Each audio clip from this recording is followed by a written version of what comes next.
Ahoj, já vás zdravím u nového videa a dneska se podíváme na můj airsoftový gear a věci, které si sebou beru na airsoft.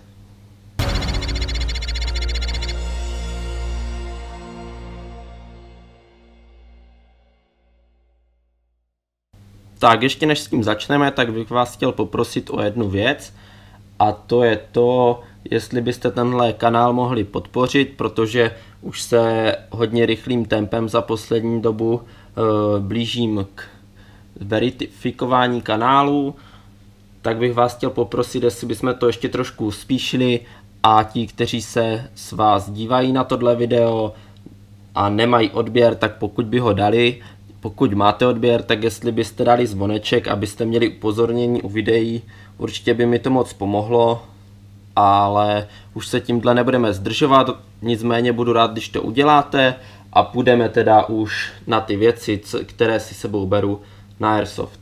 Takže začneme tak, jak já se vždycky balím, takže začneme u mojeho baťohu. Tenhle baťoh je teda úplně obyčejný z Army Shopu, je v českém vzoru, je to úplně nějaký obyčejný baťoh, není to nic moc extra. Vždycky si na něm beru teda masku přes obličej, kterou jsem si ještě takhle trošku pobarvil, aby trošku víc splynula, a náhradní brýle. Tyhle brýle nejsou od toho, abych s nima hrál, ale už se mi asi dvakrát stalo, že jsem brýle prostě zapomněl doma a tyhle jsou takové fakt záložní, už prehistorické, s kterýma jsem hrál asi před 8 rokama. Tak, tady mám vždycky ještě, nikdy to nevyndávám, zkoušečku na baterku. Kdyby někdo náhodou nevěděl, tak tohle se hodí, když máte lipolku a já vám ukážu, jak to funguje a dostaneme se zároveň i k další věci, kterou si vždycky teda musím vzít, a je to baterka. Já teda používám lipolku 11 jedničky do Eminy, do toho Predátora, do kterého hraju, kterého jste mohli vidět například do posledního videa, co jsem natočil, a ta zkoušečka funguje tak, že tady u baterky je takový, a teďka mi to, blbě jsem to tam dal.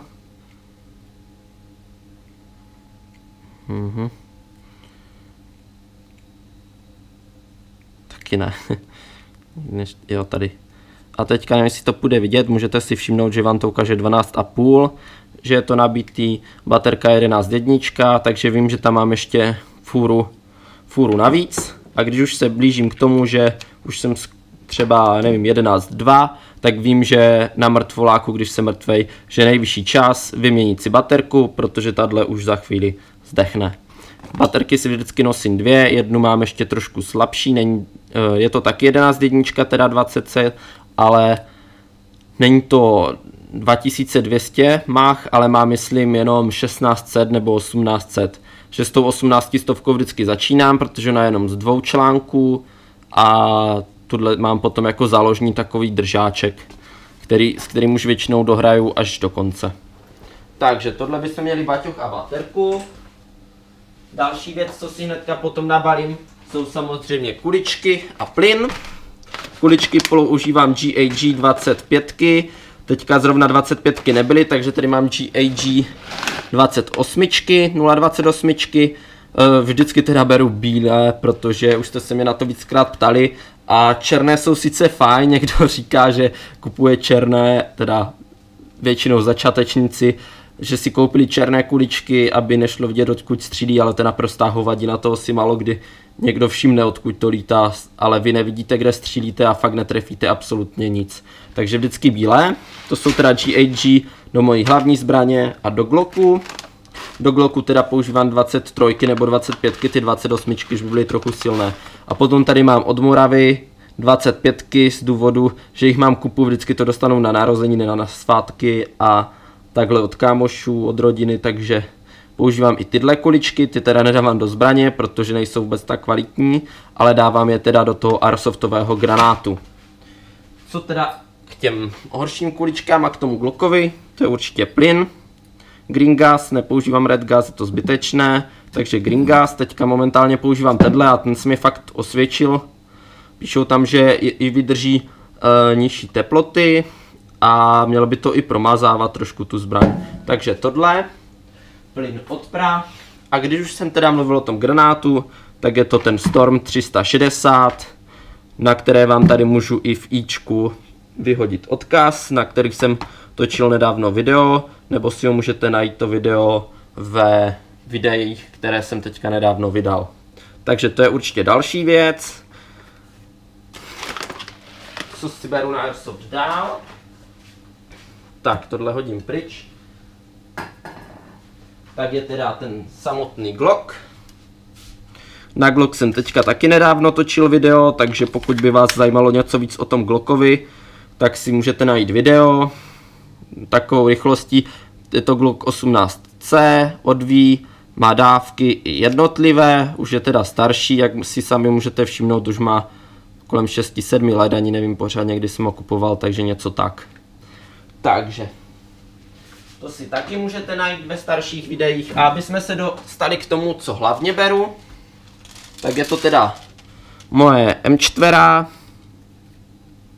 Predator od GAG, už má taky asi 2-3 roky, ale furt je jako nová, rok jsem s ní nehrál necelý, asi 3/4 roku fakt nebyla ani na jedné akci. Je to půl roku zpátky, protože akce prostě nebyly a takhle. No. S ní jsem spokojený a myslím, že takový rychlý videjko jsem už na ní dělal, teda určitě dělal, ale nic jsem tam k ní neřekl, takže určitě časem udělám taky zase videjko na tu M4. Jo, jinak je to s rychlo výměnou, s tím rychlo výměným, teďka si nespomenu, mecháčem na tu pružinu, takže stačí oddělat čep, vyměnit pružinu a střílí silněji. Mám tady tyhle 3 originální zásobníky pogumovaný, na který si vůbec nemůžu stěžovat. Podávají i do jiných emin, když půjčuju zásobníky, takže si vůbec nemůžu stěžovat. Proč tady mám Rizlištu, zkouším teďka, jestli je lepší ta kamera takhle na bok nebo dole. Určitě lépe točí dole, já ji teda ukážu, ať víme, o které kameře se bavíme. Bavíme se o scope kameře, to je ta kamerka, s kterou vždycky vidíte, jak někoho zasáhnu z té blízky. Ne vždycky stihnu zapnout nebo prostě takhle, no. Nebo si na to nespomenu. Zatím se mi osvědčilo teda nejvíc dole, ale hodně se mi stává, že drbnu do zapnutí a potom natočím něco, co je úplně nesměrodatný. Návrh to bych rád dal, ale prostě tam nevím. Prostě je tam širší rizlišta, nejde to tam strčit. Všude mi i v obchodech tvrdí, že rizlišti jsou vždycky stejný, není to pravda. Jo, vždycky. V actionu mi to tvrdili. Tady to jde krásně nasunout, no, zrovna se mi to nedaří. Krásně nasunout. Tady to prostě nedám, nevím, ta rizlišta je prostě širší, nevím proč. Kdybyste náhodou někdo věděli o nějakém zužovači rizlišť, jak na tu tlustější dát tenčí, tak vám budu nesmírně vděčný.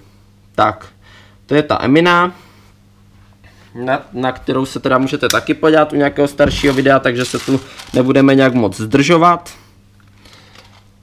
A přejdeme rovnou k dalším věcím, co si teda sebou beru na akce. Když jsme teda byli u té Eminy, tak určitě nezapomenu na popruh jednobodový, vícebodový se mi neosvědčil, mám tady teda tenhle od Falka a vyplatil se mi je z actionu. Je to teda takový hladzinzik a určitě si myslím, že u toho popruhu se vyplatí si připlatit, protože jsem předtím měl nějaký za 3 kg a za 2 dny jsem byl zpátky, protože se zlomil, zbraň mi spadla a bylo to takové nepříjemné, naštěstí se nic nestalo, ale určitě bych si u tohohle nešetřil peníze, protože přece jenom na tom většinou je vaše zbraň, takže když to spadne, tak úplně nechcete, aby se jí něco stalo.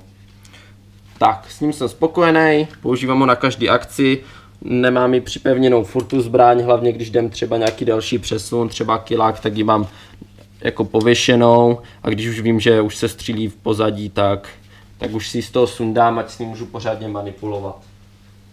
Tak, co tam máme dál, co si sebou beru na akci, je určitě helma, o který už jsem taky dělal video.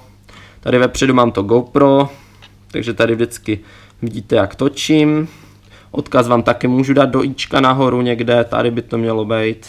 Takže se můžete podívat na video, jak jsem dělal tady tohle maskování na to, který někdo si říká, že to je blbost, ale mě to teda hodně pomohlo, že to trošku rozbije siluetu té hlavy.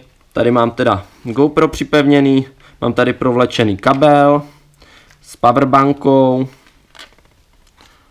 aby se mohl natáčet, když už kamerka prostě nemá baterku. Tady mám dírku, už to sice není voděodolný, ale můžu nabíjet, do vody s tím stejně nelezu, takže takhle. To by bylo ohledně helmy, pokud by vás zajímalo víc ohledně helmy, tak zase a opět tam je starší videjko, takže se ve videích můžete podívat na něho. Pak tu mám klasickou kuklu, já ji teda přehodím, protože je nějaká zamotaná. Klasickou kuklu.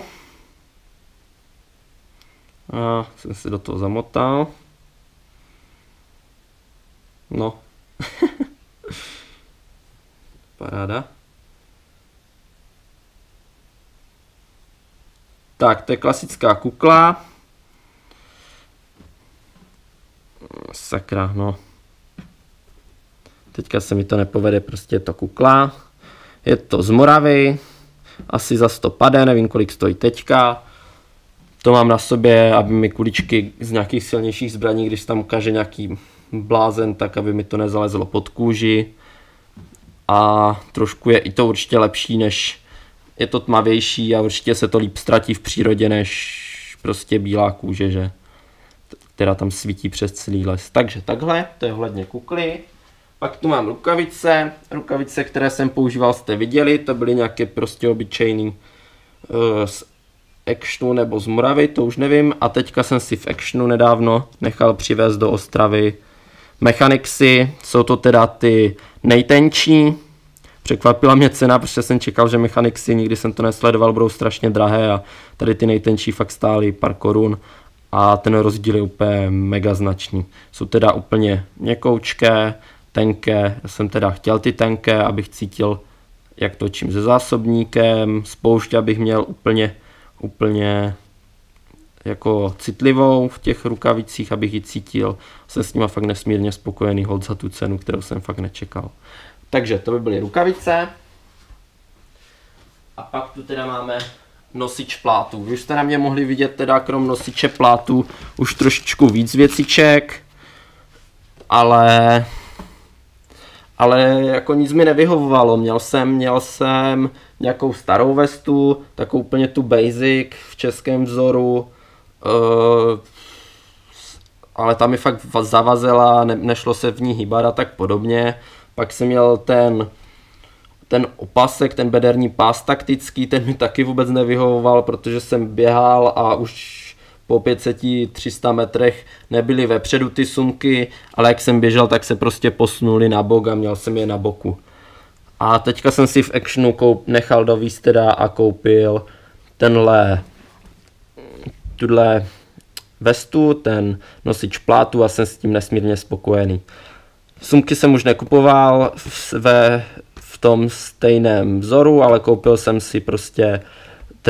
měl jsem už ty v penkotu, takže jsem si v penkotu je nechal. Tady mám vždycky granát, tady mám zásobník do Glocku a tady mám vždycky zásobníky do Eminy, ty další dva stejný.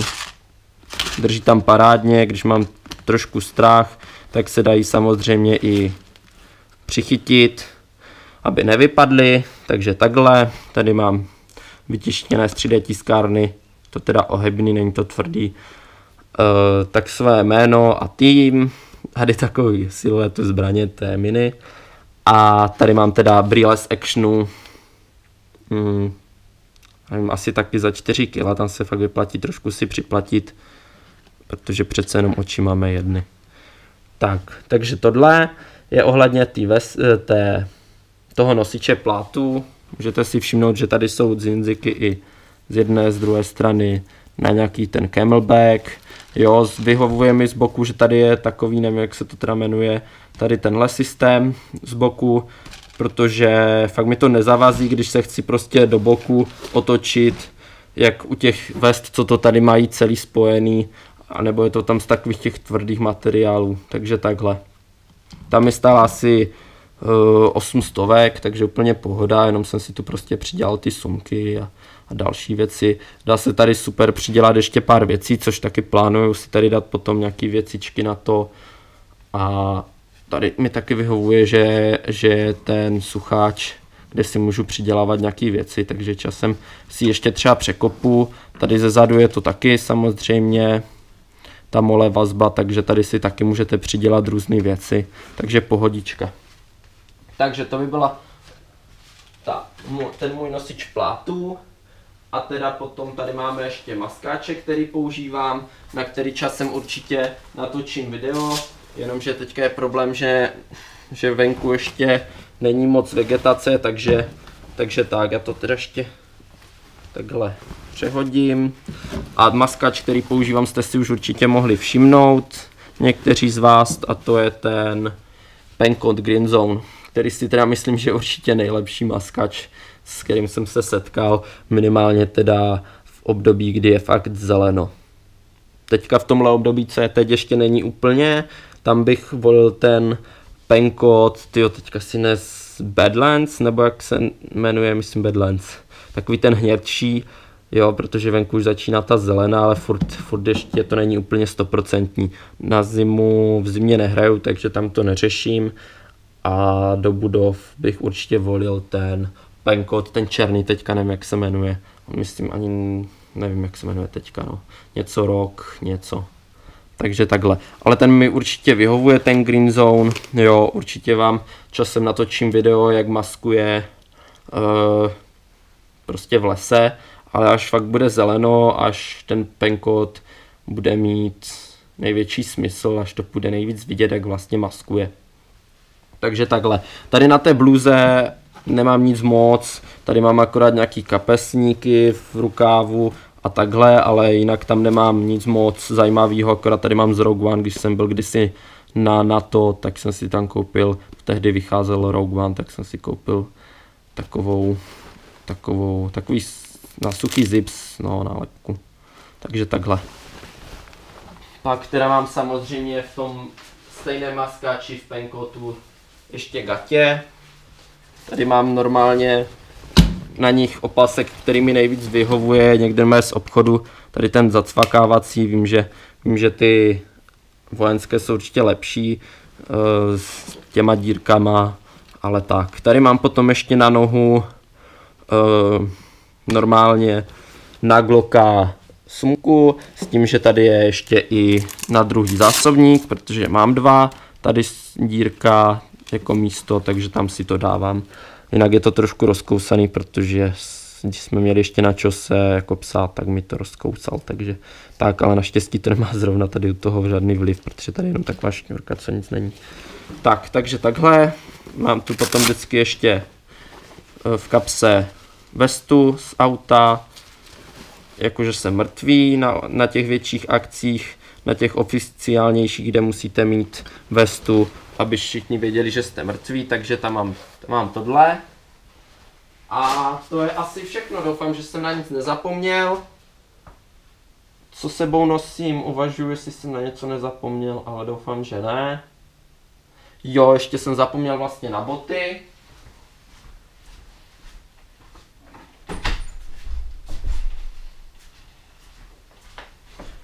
Boty mám zatím klasické Kanady.